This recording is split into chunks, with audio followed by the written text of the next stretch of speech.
Tomorrow afternoon, your Friday, the heat index tomorrow in the mid to upper 90s. That is before we see rain and storms developing. We've got 2 days, not today, but Friday and Saturday, with the potential of seeing strong to maybe even severe storms move across the North Alabama and Middle Tennessee. This time of year, it's usually not so much a tornado threat as it is a threat for damaging straight line wind gusts, heavy rain, potential for hail, and frequent cloud to ground lightning. These June storms are often very electrical. Best coverage of the rain and storms will be Friday, Saturday, Sunday. I think we see some scattered storms during the morning and hopefully some dry hours by Sunday afternoon. Upper 60s, low 70s. We've already warmed up about 2 to 3 degrees.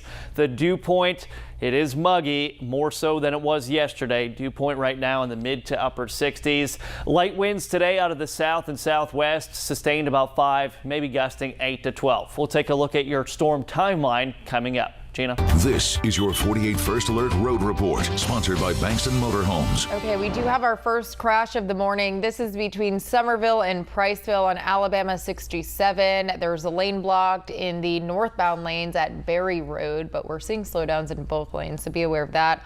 Also, our typical slow stretch on 565 eastbound there, so if you're traveling through there, expect some slowdowns. Drive times right now, Decatur to Huntsville about 27 minutes.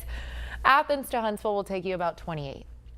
A woman who killed an elderly Florence man in 2017 has now been arrested on new drug charges. Tiffany Ballantyne was charged Friday with possession of dangerous drugs. She pleaded guilty to criminally negligent homicide in 2017 after hitting and killing Dr. Robert Long. Investigators believe that Ballantyne had several drugs in her system when the crash happened. She was originally supposed to serve 51 months in community corrections, but she failed a drug test in 2019, leading to her landing herself behind bars.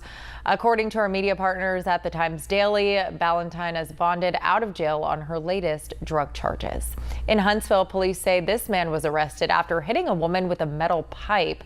Thomas Hodge is accused of chasing a woman in an alleyway and then striking her with that pipe on Tuesday afternoon. Police believe Hodge got angry after the woman asked him what he was doing in the alley. He was arrested a few blocks away.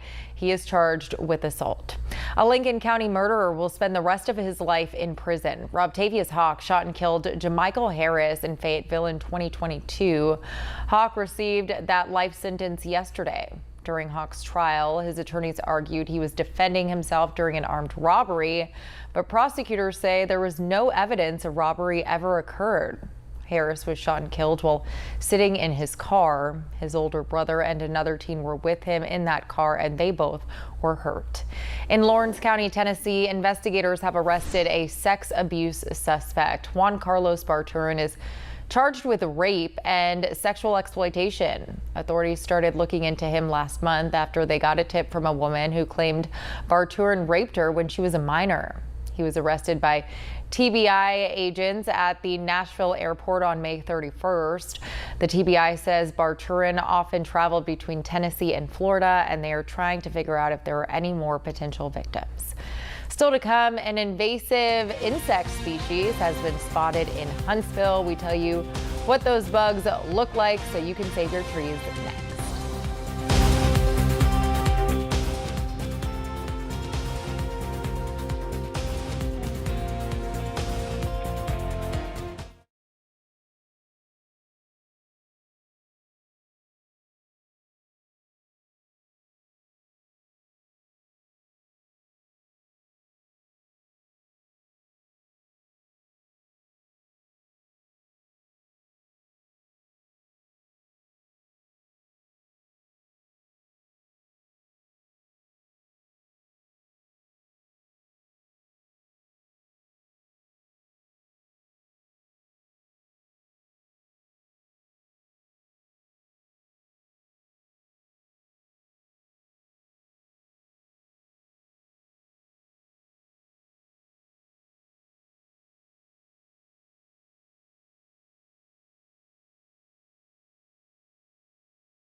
48 is on your side this morning with a warning. An invasive insect that kills ash trees has been spotted in Huntsville.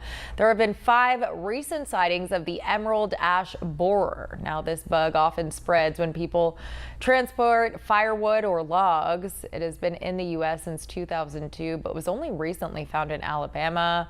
The bugs are a metallic green color and they're very small. The Alabama Forestry Commission says homeowners with ash trees can use certain chemicals to prevent an infestation. Mara Wood with Ace Tree Service says the beetles are also harming more than just ash trees. Even though they only make up 1 to 2% of our population here in Alabama, it's really important to have biodiversity in our forests. A lot of animals and insects depend on these trees.